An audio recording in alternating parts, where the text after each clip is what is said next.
Police seek public assistance in identifying armed robbery suspects involved in Panda supermarket incident. The police are requesting the public's assistance in identifying 2 suspects involved in an armed robbery at Panda supermarket, located in Westminster, West Bank Demerara. The suspects, both armed with firearms, are believed to have committed the crime against Joe Jabin, a 45-year-old businessman, on September 26, 2024, at approximately 2012 HRS. According to reports, the robbery took place at the lower flat of the supermarket.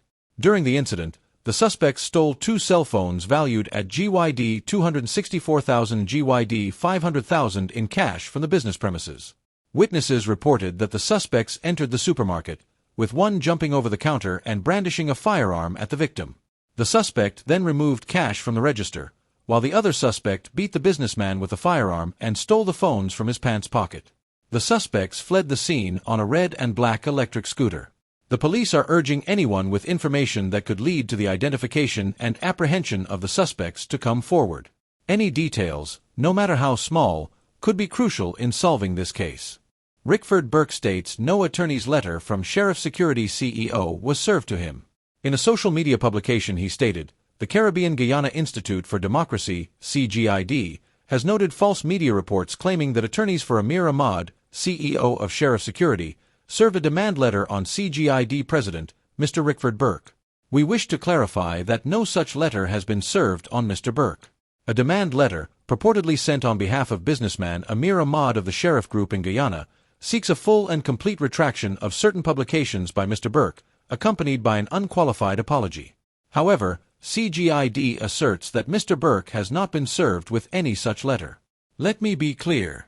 Rickford Burke, CGID, or its members cannot be intimidated or silenced by East Indian racists and ethnic supremacists within the People's Progressive Party, PPP, said Richard Millington, ESQ, JID's Director of Communication. CGID further reiterates its previous statement without fear of contradiction, alleging that Sheriff Security and its owners are under investigation by federal law enforcement in the United States. The management of Sheriff Security is aware of this ongoing matter. Additionally, an individual connected to the company's CEO has reportedly been stopped and interrogated by federal agents. CGID does not condone or apologize to racists. Not now, not ever. Not even if hell freezes over. Devastating fire destroys storage bond on Essequibo coast, causing estimated $100 million in losses. A massive fire broke out early this morning at the storage bond of Sanker's Trading Auto Sale in Erie Hall, resulting in approximately $100 million in damages. The blaze, which erupted around 03:15H, completely consumed the storage bond before firefighters could reach the scene.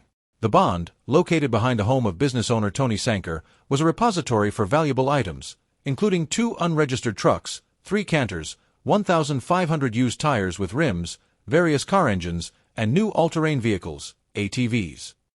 Unfortunately, none of these items could be salvaged before the fire engulfed the structure. Mr. Sanker recounted the shocking experience, explaining that he was asleep when a neighbor called to inform him that his storage bond was ablaze. I was shocked when I received the call. By the time I rushed out, the fire had already spread, and there was nothing I could do to save anything inside, Sanker shared during an interview.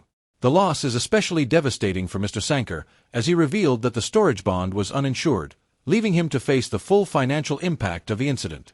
Additionally, he noted that the facility was powered by solar energy, but it remains unclear whether this played a role in the fire.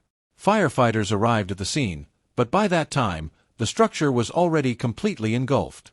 Despite their efforts, the fire left behind only charred remnants of the once thriving storage facility. Investigations are currently underway to determine the cause of the fire. Authorities have yet to identify any specific origin of the blaze and are working to assess whether foul play, electrical malfunction, or other factors may have contributed to the incident. This incident has had a significant impact on the local business community, as Sanker's Trading Auto Sale served as a vital resource for automotive parts and supplies in the region. The loss of valuable stock is expected to have a ripple effect on the availability of automotive parts and supplies for local customers. The business community and residents of Erie Hall have extended their support to Mr. Sanker during this challenging time, while eagerly awaiting the results of the investigation to bring clarity to the cause of this devastating fire. 2 men charged with animal cruelty for killing pet dog in Corentyne, Berbice. A U.S. citizen and a local carpenter have been charged with animal cruelty in connection with the killing of a pet dog in No. 63 village, Corentyne. Kemraj Ramdas, 71, a U.S. citizen residing in No. village Corentyne, and Farad Jerawan, 25, a carpenter from No. 64 village Corentyne, appeared before Magistrate Tuana Hardy at the No. 51 Magistrates Court on Wednesday.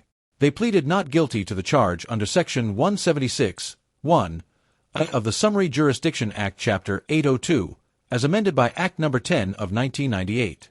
The charges stem from an incident on October 11, 2024, where it is alleged that the two men killed a dog belonging to Gomatai Coardio. Coardio clarified in court that the animal was her pet and not a stray, and a post-mortem report conducted by a veterinary officer was provided to the police as evidence. Initially, the charge incorrectly identified the dog as a state-owned animal. However, after Coardio's statement, the prosecution amended the charge, and it was re-read to the defendants, who maintained their not guilty pleas. According to Prosecutor Corporal Fiona Simpson, Ramdas admitted to killing the dog, and there was an eyewitness to the incident. The court heard that the defendants allegedly cut the dog's neck and disposed of its body in a nearby canal. Prosecutor Simpson objected to bail on the grounds that one of the defendants could be a flight risk.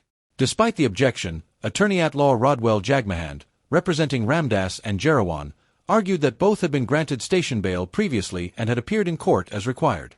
Jagmahand also noted that Ramdas, who has been in Guyana since July, intends to remain in the country unless he needs to travel for medical reasons or to maintain his citizenship. Magistrate Tuana Hardy set bail at $120,000 each, acknowledging that the charges carry a potential penalty of a 6-month prison term and a $15,000 fine if convicted. The case has been adjourned until October 23, 2024, for a police progress report, with the trial scheduled to begin on October 30, 2024. Body of 66-year-old pensioner found in advanced state of decomposition in Brighton Village, Berbice. Newsroom reports, the body of 66-year-old Srimati Dowlat, known as Layla, was discovered in an advanced state of decomposition at her home in Lot 3 Brighton Village, Corentyne, Berbice, on Monday, October 14, 2024. The discovery was made by her niece, Jasodra Sigobin, also known as Jameen, who found the remains around 1700 hours HRS. Dowlat, who lived alone, was known to have diabetes and frequented the Port Morant Hospital Clinic. 2 weeks ago, she was admitted to the New Amsterdam Hospital and later discharged to return home. Concerned after not hearing from her aunt, Sigobin visited the residence and noticed a foul odor coming from inside the house. Upon further inspection, she found her aunt lying on her back on the ground, with her body in a state of decomposition. Local police reported that while the body showed signs of being affected by decomposition, no visible marks of violence were observed. Authorities have removed the body to the Skeldon Public Hospital, and it has since been transferred to Anthony's Funeral Parlour, where an autopsy will be conducted to determine the cause of death. Investigators are treating the matter with sensitivity given Dowlat's recent health challenges and are working to piece together the timeline leading up to her passing.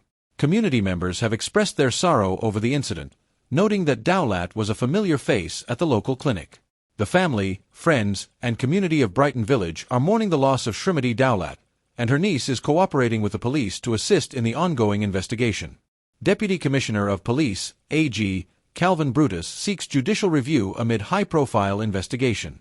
Newsroom, Deputy Commissioner of Police, Acting, Calvin Brutus has filed a legal challenge in the High Court, seeking to overturn decisions made against him in relation to an ongoing investigation into alleged financial irregularities. The legal action names multiple respondents, including the Attorney General, the Ministry of Home Affairs, the Police Service Commission, Commissioner of Police, AG, Clifton Hicken, and the Special Organized Crime Unit, SOCU. The legal application, filed on October 16, 2024, is being handled by Brutus' legal team, comprising attorneys Earl Daniels, Euborn Ollycock, and Dominic Bess. Brutus contends that his rights have been violated during the investigation, including being denied access to his personal accounts, which has hindered his ability to conduct business. He also claims to have faced victimization throughout the process. One of Brutus' key arguments is that Acting Commissioner of Police Clifton Hicken overstepped his legal authority by transferring Brutus based on what Brutus alleges were political directives and improper administrative procedures. According to the application, the transfer was aimed at providing Acting Deputy Commissioner Ravindradit Budram with administrative experience. Brutus is also challenging the legality of a decision made by the Cabinet on July 11, 2024, directing Hicken to place him on annual leave in light of the ongoing allegations. Additionally, he disputes a subsequent directive by the Police Service Commission to send him on leave effective August 22, 2024. The legal filing further seeks a declaration from the court that Soka's investigation has been unlawfully and prematurely conducted. Brutus alleges that this includes actions such as the restriction of access to his and his family's bank accounts, the alleged manipulation of evidence, intimidation and harassment of witnesses, and the unauthorized release of sensitive information to the media and social media. Brutus contends that the investigation has been inherently biased and irreparably tainted due to extensive media coverage, which he argues has influenced public perception. He further asserts that his right to natural justice has been compromised, claiming that the allegations against him were vague and that he was not given a fair opportunity to present his side. The case raises critical questions about procedural fairness and the proper exercise of authority within law enforcement, as Brutus seeks multiple declarations from the court to address what he views as improper actions taken against him during the course of this high-profile probe. Mayor of Linden raises concerns over health risks linked to Noitgedacht access road amid increased traffic. Mayor Sharma Solomon of Linden has voiced serious concerns over potential health risks posed by the Noitgedacht access road, which is set to serve as the primary route while construction of the new Mackenzie-Vismar Bridge is underway. At a press conference today, Mayor Solomon emphasized the urgent need for addressing the condition of the road, highlighting the risks associated with the materials used for its maintenance. For over 2.5 years, the Noitgedacht access road has reportedly been maintained using materials that contain toxic elements. The mayor pointed out that the thick dust generated by vehicles traveling the road daily poses a growing health risk, especially with the anticipated increase in traffic. The residents of Lynden have long relied on this access road, which has become a lifeline for our community. As traffic continues to rise, it is unfortunate that this road in its current state is inadequate to handle the volume and is now a serious public health and safety concern, Mayor Solomon stated. The issue of the road's toxic materials was first brought to the attention of the town council last September by Councillor Wainwright Bethune, a senior environmental officer with the Bozai Bauxite Company in Lynden. Councillor Bethune conducted tests on samples taken from the road, revealing a high concentration of toxic elements that could pose risks to the well-being of residents. Samples collected and shared demonstrated high concentrations of toxic elements in materials, which pose risks to the well-being of citizens, Mayor Solomon added. The mayor raised the matter with Minister of Public Works, Juan Edgehill, during a stakeholders meeting held last Saturday. However, Minister Edgehill reportedly declined the request to upgrade the road, instead offering to implement measures to suppress the dust. Mayor Solomon has urged the minister to reconsider his decision, stressing the need for a more comprehensive solution to ensure the safety of Lynden's residents. I would like to urge the Minister of Public Works to reconsider the decision and work in the best interest of the community. We cannot compromise the health and safety of our residents. A proper upgrade and capping of this road is not just an infrastructural issue. It is a matter of protecting the environment and public health, he said. In response to the concerns, the Ministry of Public Works issued a statement last evening, asserting that there is no evidence of a toxic threat to residents from the materials used on the Noitgedacht road. Minister Edgehill indicated that the ministry, in collaboration with a representative from the town council, has collected new samples from the road for additional testing. These tests aim to determine whether the materials contain trace elements that exceed the Environmental Protection Agency's, EPA, recommended levels for residential areas. Government to challenge Assistant Commissioner Brutus court action, maintains stance against police corruption. News source Guyana. The government of Guyana has reaffirmed its commitment to combating corruption within the Guyana police force, as it prepares to contest a constitutional motion filed by Assistant Police Commissioner Calvin Brutus. Vice President Barrett Jagdeo announced that the government will address the matter in a high court, emphasizing that the administration has no intention of shielding corrupt activities and will respond to the legal action initiated by Mr. Brutus. Assistant Commissioner Brutus filed a constitutional motion challenging the decision to place him on leave to facilitate an ongoing investigation into allegations of money laundering and other financial crimes. The motion also disputes the legitimacy of the investigation itself. In response, Vice President Jagdeo stressed that the government will not shy away from addressing corruption allegations and intends to provide a thorough response in court. We have no interest whatsoever in covering up these matters. If you did illegal things, you will face the consequences, Vice President Jagdeo stated. From all that I have read, a lot of wrong things and illegalities took place, and so we will respond to the constitutional motion in court. Our affidavit may not be in the best interest of the individual concerned, as it will include the detailed findings from the procurement system when he headed the administration of the police force. The investigation into Assistant Commissioner Brutus was triggered by a report from the Financial Intelligence Unit, FIU, submitted to the Special Organized Crime Unit, SOCU, of the Guyana Police Force. The findings led to a broader investigation into allegations of money laundering and other related crimes. Vice President Jagdeo highlighted that SOCU's recommendations for charges to be filed against Mr. Brutus should dispel any claims that the government attempted to interfere with the investigation. Jagdeo also addressed concerns about a businessman reportedly covering the costs of Mr. Brutus' wedding, a matter raised during the SOCU investigation. Government has never sanctioned any policy where businessmen can pay for birthdays and weddings of policemen or other public officials. Such practices are reprehensible, he declared, expressing concern over reports that over $8.5 million was provided by a businessman to finance Mr. Brutus' wedding.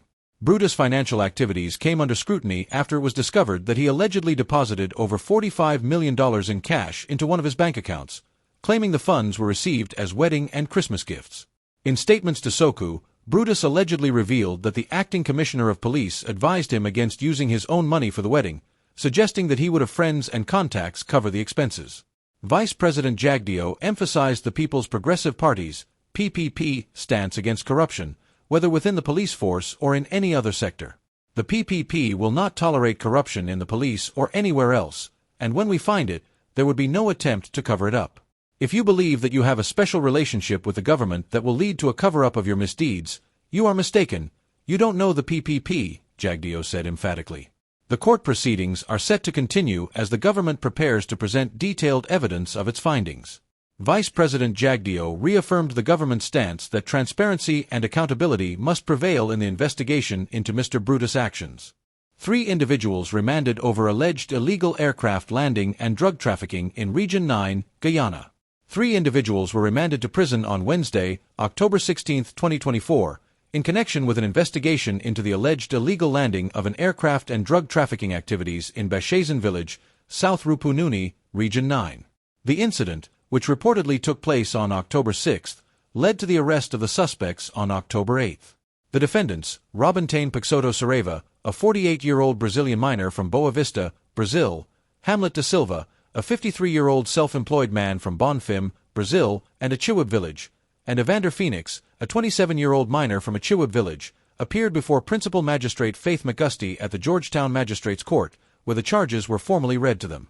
Saraiva was charged with illegal entry into Guyana and pleaded not guilty. He was also jointly charged with da Silva for conspiracy to traffic marijuana and cocaine at the location. Both Saraiva and da Silva denied these charges. Phoenix faced similar charges of conspiracy to traffic drugs and also entered a plea of not guilty. Attorney Bernard da Silva, representing the 3 accused, requested bail, arguing that Saraiva's aircraft encountered mechanical issues, resulting in an emergency landing rather than intentional illegal entry. He emphasized that no narcotics were found on Saraiva or in the aircraft, further noting that Saraiva lacked a passport because he had not intended to land in Guyana. The attorney added that Saraiva posed no flight risk, with a friend in the country willing to act as a guarantor. Attorney da Silva further contended that Hamlet da Silva was asked to assist with mechanical repairs for the aircraft and was unjustly implicated. He maintained that Phoenix had similarly been contacted for help with repairs. The lawyer claimed that the plane was en route to pick up mercury in Venezuela for mining operations, insisting that the charges were baseless and that the accused were not a flight risk. The prosecution objected to the bail request, citing the seriousness of the charges and evidence of conspiracy to traffic drugs. The prosecutor presented information suggesting that the police had acted on intelligence about an illegal airstrip. When police approached the area, they observed da Silva and Phoenix assisting with Saraiva's aircraft. The prosecutor reported that the suspects attempted to flee upon the arrival of the authorities and highlighted that the airstrip was prepared hours before the aircraft's illegal entry. Concerns were also raised about Saraiva's lack of a fixed address in Guyana, calling into question his likelihood to appear for future court proceedings. After considering the arguments from both sides, Magistrate McGusty denied bail and remanded the defendants. The next court hearing is scheduled for October 29, 2024, at which time the disclosure of statements and reports is expected. The investigation began when police received information about a suspected illegal aircraft landing in Berbice village. Senior Superintendent Raphael Rose, along with officers from the Guyana Police Force and the Customs Anti-Narcotics Unit, responded to the scene. Upon their arrival, they discovered a 3-mile-long illegal airstrip and the aircraft in question. Witnesses reported that as the police approached, 2 individuals exited the aircraft and entered a pickup truck, which fled the scene, resulting in one of the suspects falling from the vehicle. Despite police efforts to apprehend the driver, he escaped across the border into Brazil. During subsequent interrogation, Saraiva reportedly revealed that the aircraft had been chartered to transport mercury for mining purposes. He stated that he had flown from Brazil to Venezuela before landing in Guyana. A search of the aircraft uncovered several electronic devices and personal items, though no illegal substances were found.